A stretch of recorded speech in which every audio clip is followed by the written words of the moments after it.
Banking giant Goldman Sachs recently predicted that gold prices could hit $1,600 an ounce next year. This continues the trend of financial firms, banks, and other market watchers giving precious metals the green light in 2020 and beyond. In November, multinational bank ING and British financial services company Standard Chartered also forecasted that gold would hit $1,500 an ounce in 2020. Other predictions go even higher. Gold research firm Bield and Company forecasts gold to hit $1,550 in 2020. Other predictions are even more bullish for gold. In early December, Bloomberg Intelligence stated gold was set to join the all-time highs club within the next decade. In other words, these analysts believe that gold could beat its previous high of over $1,920 an ounce in September of 2011. The reasons given by these analysts vary, but uncertainty was a recurring theme.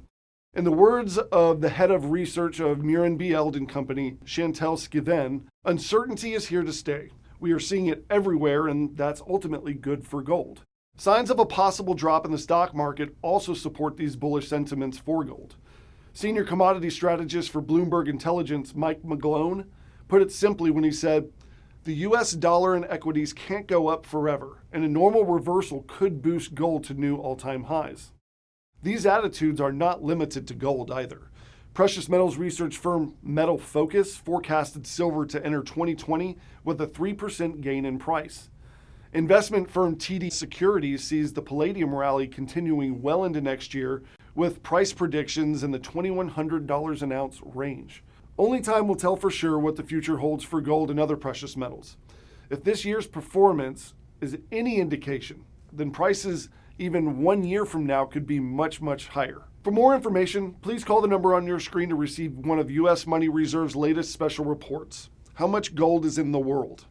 This report answers many questions you may have about the world's gold supply. So click the link below or call the number on your screen right now to get your copy. And please give us your thoughts and share this video. If you're watching us from YouTube, please subscribe to our channel so that you don't miss a single episode. I'm U.S. Money Reserve's Patrick Brunson, and thank you for watching Market Insights.